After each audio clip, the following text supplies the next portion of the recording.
Welcome to Gashi's Kaman TV. If you are joining us for the first time, this is Gashi's Kaman TV. Today, I want us to look at the untold story of William Samoei Ruto. The Ruto you don't know. Because a majority of Kenyans, especially the youth, seems to have a long perception of who Ruto really is. Ruto was born on December 21st, 1966, 56 years ago, at a place called Kamagut in modern-day Uasin Gishu County. His fathers and mother were there for him. He grew up just like other children. His father was Dandy Cheriot, and the mother was Sarah Cheriot. And he attended a primary school called Kerotet, and then later joined Wareng for his O-levels, that's the ordinary Form 4 exams. Then he also joined Kapsabet Boys for his advanced education, that is A-level. Much later, he was to join the University of Nairobi, the prestigious University of Nairobi, to study botany and zoology. And the Sogoi man graduated in 1991. So much under the bridge.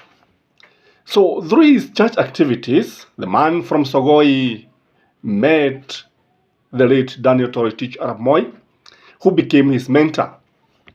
Moi was a ruthless politician, was a schemer, was somebody without much formal education. Moi had very little interest for this country. Moi did not like the rich people. He was known for corruption, deception, name it. And it was in 1990s when Kina Orego, Raila Odinga, and others, Mukisa Kitui, Paul Mwite, Kenneth Matiba, when they were fighting for the second liberation. That is when the Youth for Kano 92 was formed, and Arap Ruto became its treasurer.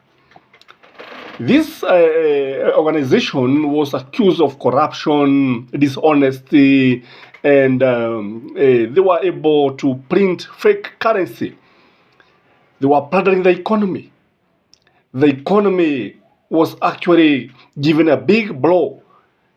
And what was happening that they were dishing these 500 shillings, and they were giving in terms of billions. What happened is that the economy was under its knees.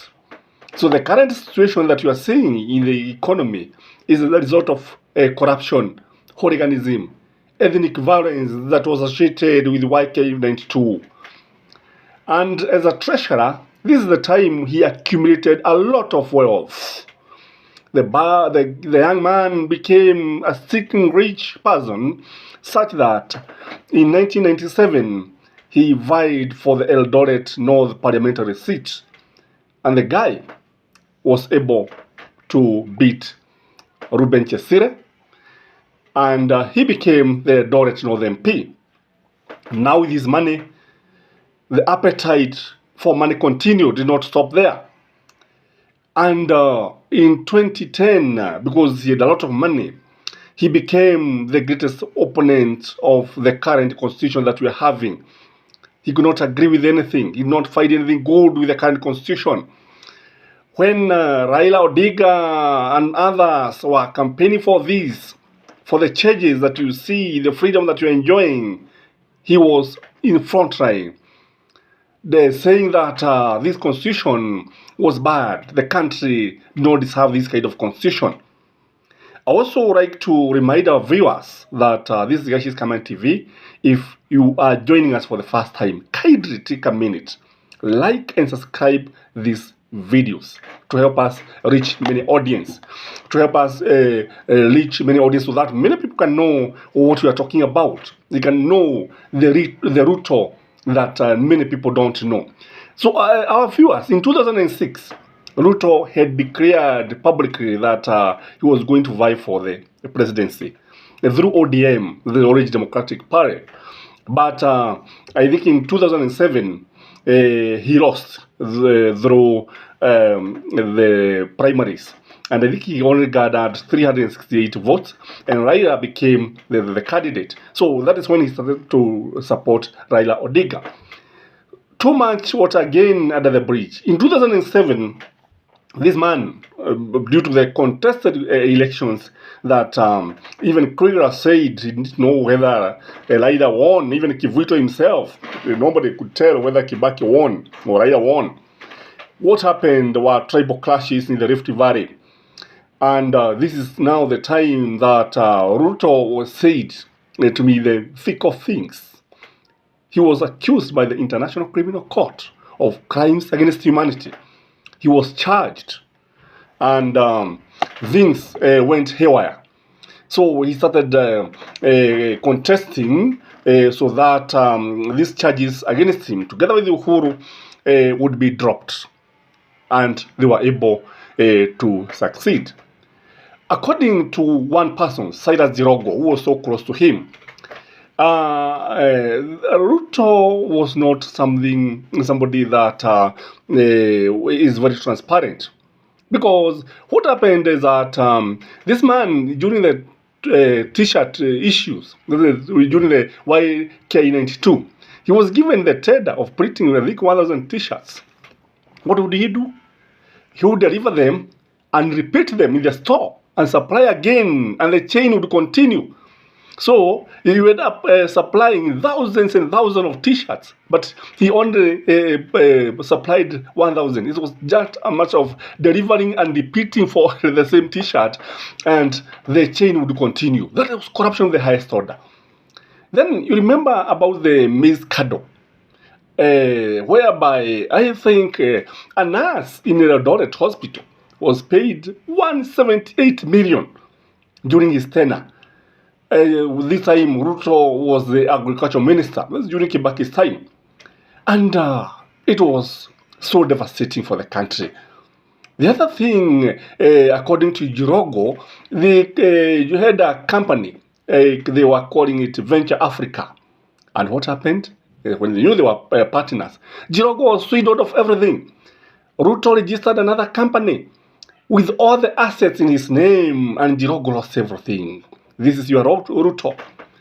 He is also associated with Amaco. Amaco is said to have never honored any claim. People paying premiums, covers, but when the accident occurs, when a claim occurs, nothing would be paid. So what was happening? And mark you, I think Amaco is being wilded. The company is winding up. Because the company would collect a lot of money, but would not honor any claim. According to Jirogo, no claim has ever been honored by Amaco Insurance. This is the kind of person you are looking for as a president. The other thing is that an opinion poll was conducted last year, and Kenyans were asked, who is the most corrupt person in the world? And the results were amazing. They said Ruto was number one. The most corrupt person on earth was said to be Ruto, followed by Anne Waiguru. Birds of a feather will always flock together. And that is why Oda, when you look at Oda, you see these guys fears, the fears that the truth will catch up with them.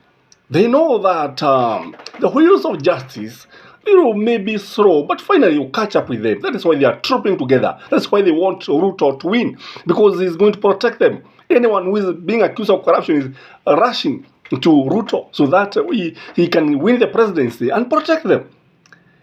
As a corrupt person, this man was able to corner the president. The president was really cornered. And even the uniform that they were wearing, the white shirt, the red tie, was meant to hoodwink Kenyans that they are very much together. Actually, maybe Ruto forced himself.